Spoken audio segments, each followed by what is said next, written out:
Okay, so here's a quick revision session on the periodic table and atomic structure. Specifically, we're going to look at the atomic structure, so structure of an individual atom, its electron configuration, and how this relates to its position on the periodic table. So, why don't we go ahead and start with atomic structure. So, we can draw a simple atom here. I'm going to start with something really simple, and it's going to have one proton and one electron. Because it's got one proton, and it's in red, we know that the atomic number is also 1. Remember, atomic number is always equal to the number of protons. When an atom is an atom and it's not an ion, then the number of electrons is equal to the number of protons. This is really important because you might see examples of atoms where it doesn't necessarily show you how many protons are in the middle there. It'll only show you maybe something like this. You might just have the letter in the middle, but so all you've got to go in is the number of electrons. Well, we know that number of electrons is equal to protons as it's presented on the periodic table because it's not an ion. So the number of protons tells us directly the atomic number of an element, so we can go back to our periodic table, find that, and we know that the atomic number of hydrogen here is 1. It's 1. This is in group 1.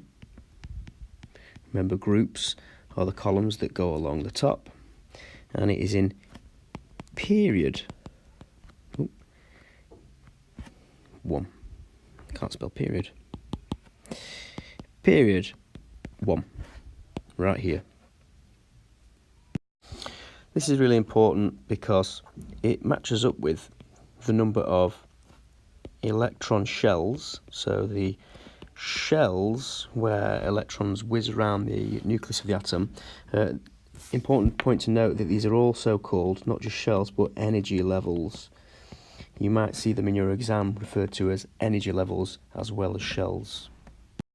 So, because it's got one shell, we know that it must be in period number 1. This atom's also got one electron in its outer shell. It's only got one shell, so this is its outer shell as well as its inner shell. That tells us that it's in group 1. So, if we whiz back to our periodic table, we're looking for the element that's in group 1, period 1, which again is hydrogen. This means that hydrogen has got the electron structure of 1. It's got a mass of 1, and it's got a charge of 0 because it's got a positive proton and it's got one negative electron, and the two of those cancel each other out. So in this case, the atom's got a mass of 1, it's got no charge, and I now realise I've done that. Right, so let's try and figure out what this element is here. We haven't got the number of protons in the middle. We're going to assume, because it's an atom, that the number of protons is equal to the number of electrons. So if we can figure out the electron number, we can figure out the proton number. So one thing we can do is just count them up. So we can go 1, 2, 3, 4, 5, 6, 7, 8, 9, 10, 11, 12, 13, 14, 15. So we know that the proton number is 15. If we've got a periodic table handy, we can just find element number 15 on the periodic table, which turns out to be phosphorus. Of course, the other thing that we need to do is figure out the electron structure or the configuration. So two words you might see are structure, or atomic structure, or electron configuration. Configuration just means how it's set up. So how are the electrons set up? Well, the first thing we can identify is that there are 1, 2, 3 shells. also known as energy levels. Again, you might see those in your exam as shells or energy levels. So that's the first thing we need to do. Well, that's going to help us here. We're going to go back to our periods. I'm going to label this. Our periods are 1, 2, 3, 4, 5, 6 and 7. Because there are 3 shells, it tells us that this element must be in the 3rd period. The next thing we're going to do is we're going to count the number of electrons in there. I'll just change this to a green counter to make it a little bit easier. So remember, in the first shell we can only have 2.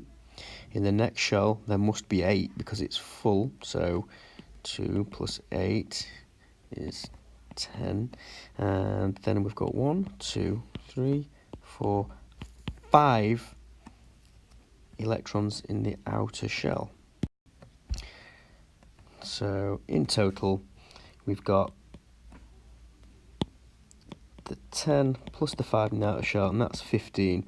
And that's really useful because that is the same number as the atomic number, the number of protons, which again proves that we're looking for phosphorus right here. But that doesn't necessarily tell us the electron configuration. To do that, all we need to do is count the shells. Each one of the shells refers to a space in the configuration. In the first shell we have 2 electrons. In the second shell we have 8 electrons, and in the final shell we have 5. So the configuration is 2, 8 and 5. This 5 here is really important because that tells us the group that it's in. So we now know that we're looking for an element that's in period 3 in group 5. So we can find that out. We'll look for period 3. And let's go along.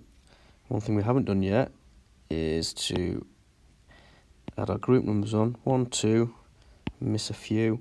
3, 4, 5, 6, 7, 0. Remember, this is 0 because there are no electron spaces in the outer shell. There's no free spaces. That's why they're noble. They have a stable structure. They don't react with anything because no other electrons can get in with them. So back to phosphorus. We know we're looking for period 3, group 5. And it's a bit like a graph here. We can just kind of go along until we find that element. So we know, we've just proved in a few ways that phosphorus, that this element is in fact phosphorus, and we've also looked at why it is in that position.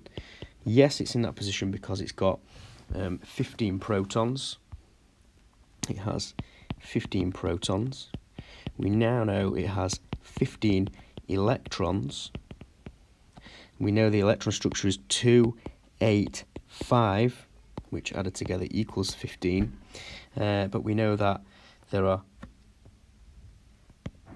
3 shells or energy levels, which tells us that's period 3. We know that there's 5 electrons in the outer shell, which tells us that it's group 5 we need. And then we've got it. So one more important thing to remember is the fact that as we go down a group, particularly in group 1, elements tend to become more reactive.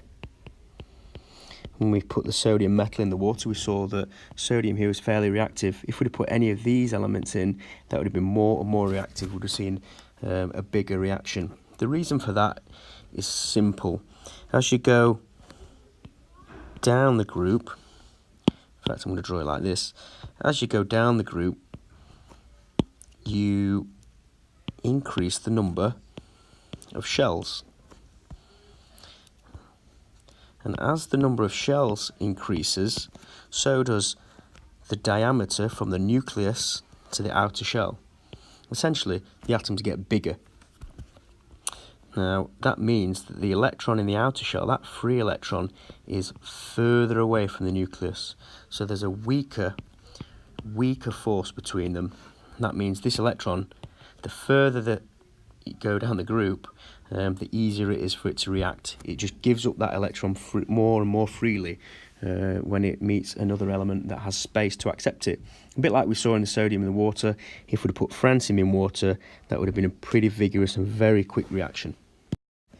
So the last thing you can do if you need to figure out the electron structure is of any atom on the table is you can just pick the one you want, figure out the row it's in. So in this case it's in row 3, so that's period 3.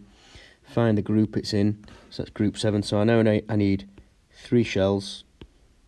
I know the outer shell, it's got 7 electrons, 1, 2, 3, 4, 5, 6, 7, and I know because the first 2 can only hold 2, it's got to be 2, and the middle one's got to be 8 because that's going to be full. So that tells us that the electron structure of chlorine is 2, 8, 7.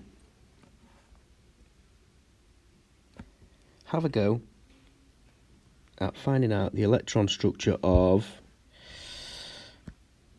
nitrogen and calcium. Go for it. Start by drawing a diagram like we just did here, and then figure out the electrons and fill those gaps in. Post your answers on Google Classroom. I look forward to seeing them. Remember, you got your test in the morning, so let's see how we get on.